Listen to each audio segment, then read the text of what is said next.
Okay, so this is the first welding example we're going to do to show this method. This method is a lot like the bolted method. Just, obviously it's a little different, but it's in the same chapter. But the design philosophy has a lot in common. So this example 20-2, it's on page 716 of your book. Design a bracket similar to that in figure 20-4, but use welding to attach the bracket to the column. The bracket is 6 inches high. It's made from ASTM 836 steel, having a thickness of 1/2 inch. The column is also made from 836 steel and is 8 inches wide. So here, notice this is just like the one we did with the bolts. The force is acting eccentrically to where a bolt pattern would be, but now instead of a bolt pattern, you have a 3-segment weld pattern. And notice that the force does not go through the centroid of the weld pattern. So that means it's going to have some secondary shear or some kind of twist. They give you the weld pattern here, and they break down some of the geometry of it, right? In welding, on a weld pattern, the worst section of the weld is where the distance from the centroid to the outermost part of the weld, or the furthest distance away, that's the worst stress area. So in case of this weld location, here's the radius. The radius to any part of the weld is longest here and longest here. So you can see that's where we're going to analyze it. So this is just my notes. Worst case weld locations where R is maximum. If you look on figure 20-8, which is in your book, but that's what that looks like, it's going to be case number 5 right there. And case number 5 has the weld pattern. They give you the basic ones, right? If you have something exotic, you're kind of on your own and have to figure it out. But if you use some of these, you get some geometry that helps you. The area of the weld is basically this line plus this line plus this line. Remember, the concept of the weld design is that a weld has no width. Even though it's going to have a leg length, that's basically the the distance. If this is a fillet weld, the weld length is going to be that, right? But when we do the analysis, it's assumed that these weld lines don't have any width, okay? So if you look at figure 20-8, case 5, the area of that weld, if you will, is D plus 2B, and it's in torsion because this force is eccentric to that weld pattern. It's going to twist, so therefore it's in torsion. This JW is like the equivalent of TR over J. It's equivalent to that modulus. The polar moment of inertia that we calculate when we calculate shear stress. And it's going to be in terms of inches cubed, right? And it's all this geometry. It's very complex. And here's the basic geometry of the weld pattern. D is the height, B is the width, X bar is the distance from here to the centroid, and they give you that distance as B squared over 2 times BD.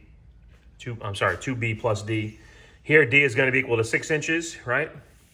B is going to be equal to 4 inches. Plugging that in here, we're going to get X bar equal to 1.14 inches.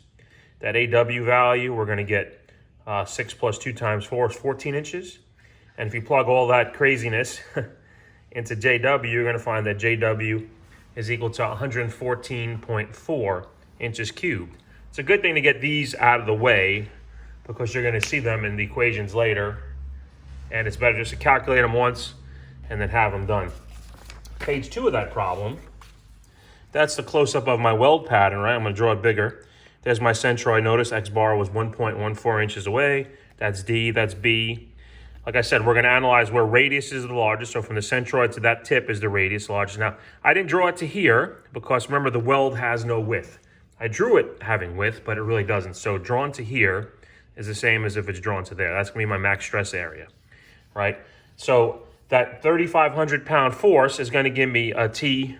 Now these are taus, right? They're not Fs like we do in bolt analysis. They're drawn as taus, like tau prime, tau double prime, but they're not shear stresses, right? They're still forces, but we're going to call them taus, the Greek letter tau. If you think about it, they kind of are like shear stresses, but for the analysis, they have units of force. So we're going to have that tau prime due to that V going up. That V force is going to give us a tau prime, and that force of that 300 3,500 pound motor makes the whole thing want to twist that way. This tau double prime has to counteract that moment, right? But we can't figure out what that tau double prime is in this case. So we have to break it up into components. Now, why can't we figure out what that tau double prime is like we can figure out what the F double prime equation is? Well, if you recall the F double prime equation, you know, it depends on each bolt, right? It'll have the moment times the radius of that particular bolt divided by the sum squared of all the radius to all the bolts, all the radii of all the bolts. That's fine. Why? Because you have a discrete number of bolts, 4 bolts, 6 bolts. It's easy. How many different welds do you have? In theory, where do you draw this to, right? This is different for every single part. There's an infinite amount of points, if you think about that, where you can do that analysis. So we can't write a holistic equation for tau double prime, so we're kind of stuck there. So in other words, we know what it is overall. We know the magnitude of it. We know which way it's going. It's going orthogonal to the radius, right? Let's break it up into 2 components, tau double prime x, tau double prime y. Then it's a lot easier to handle.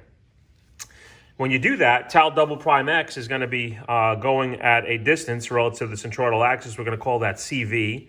In that case, it's d over 2. It's going to be 3, right? So tau x is going off this way at a distance perpendicular to that centroidal axis of d over 2. And tau y is going down, even here, and that's going to be at a distance of, let's call it ch. That's b. So this piece is b. The whole thing is b. This is 1.14. That means this piece right here is b minus 1.14. So that means that distance here, the horizontal, is b minus 1.14 inches. So that's all the physics of it. Like I said, I'll just recap. We have tau prime. We know that. Tau double prime is going orthogonal, but we don't have a discrete number, so we can't solve for the individual value. We have to break that up into its components, and we'll go from there. Here's basically the equations. And all these equations are found in table, I'm not sure it doesn't have a table, but in my notes attached, it's on this bottom of this page. That's the equations. That's where we get them from, 24, 25, 26, 27. These are all the equations we're going to use to get primary and secondary shear value. So the primary shear value, which is that tau prime, is going to be equal to V divided by AW, right? V is just that 3,500 pound force from the motor. AW we calculated previously at 14 inches. That means tau prime, the primary shear force, even though it's tau, it's a shear force, is 250 pounds per inch going down. Now, those units are curious, right? 250 pounds per inch of weld, right, going down. That's how we're going to assign the units to these weld problems. So the next thing is, well, we want to figure out what tau x double prime and tau y double prime are. Tau x double prime is equal to the torque, right, because it's a twist, times that CV value, so we want this, times this distance, right, divided by that JW value we found earlier. So that's a 3,500. The torque is this piece, is the 3,500. The distance is what? Is that 8 inches, right? Here's that 8 inches. Here's where it's coming from. Is that 8 inches away, right? And then so 8 inches plus this piece. And we said this piece was B minus 1.14.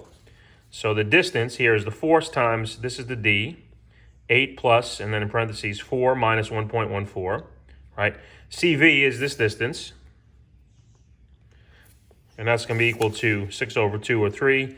Divided by that JW, we get 114.4 inches cubed. We get a tau double prime x, which is the secondary shear force, in the x direction of 997 pounds per inch. Okay. Next one is tau double prime y, same thing. It's that torque, which is that 3,500 times that distance. But here we're going to use this horizontal distance, which is the B minus 1.14, right, over the same J value. And for that, we get a calculated value of 950 pounds per inch. And here, just to summarize, C, V, and CH are the perpendicular distances between the force at the locations where you're interested and the weld pattern centroid. That's a result of not being able to calculate tau double prime on its own on that, a drawn orthogonal vector. We have to split it up. Because we split it up, we need those two perpendicular distances, okay? Textbook may call them something else. I call them CV and C and CH. And if you think of the traditional shear stress equation, TR over J, right? That R is the radius. Well, that's the radius. So in a traditional shear stress equation, TR over J, those are the R's, okay? So now that we have all three of those vectors, we can do a summation of all those shear forces, right? We know that in the x direction, well, in the x direction we only have one. We have tau x, and in the y direction we have tau prime and tau double prime, right? The stress here is going to be equal to the stress there. Why? Because the two radii are equal, okay? So we can do a vector summation there, and that's what this equation is. The net shear force, right, is tau x double prime squared plus tau prime plus tau double prime y squared. Plug those values in with the signs. Signs are important. And take the radical of that. After you square them, you get 1,560 pounds per inch. So that's the net effect per inch of weld that 3,500 pound motor exerts on that weld pattern some 13 inches away or whatever that is. Okay, so the units of this are net force per inch of weld. So now how do you select? This is where in your bolt selection problem, you would basically have solved for AT. How do you go about and pick welds? Well, you got to pick an electrode, right? So we're going to use a E60 electrode. That's table 20-3. You'll bear with me for a second. Table 20-3. We're going to pick an E60 electrode, and the allowable force per square inch, per inch of that is going to be 9,600 inches per pound. Pounds per inches, right?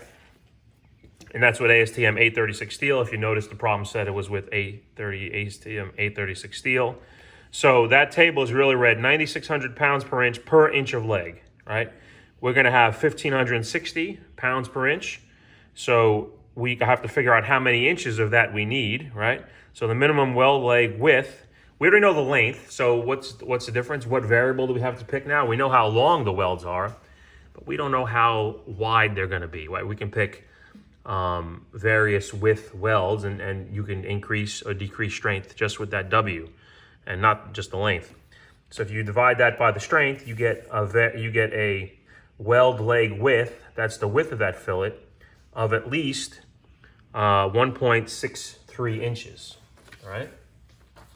So what does that mean? That means if you you need at least 0.163. However, if you look at table 20-4, which I talked about in another video, it has a minimum value. So, in other words, if you have a plate ½ inch thick or smaller, you should never put less than a weld leg width of 3/16. 3/16 is 0.188. So we're calculating that we only need 0.163. Well, let's upsize that based on that rule. We're going to upsize it to 3/16.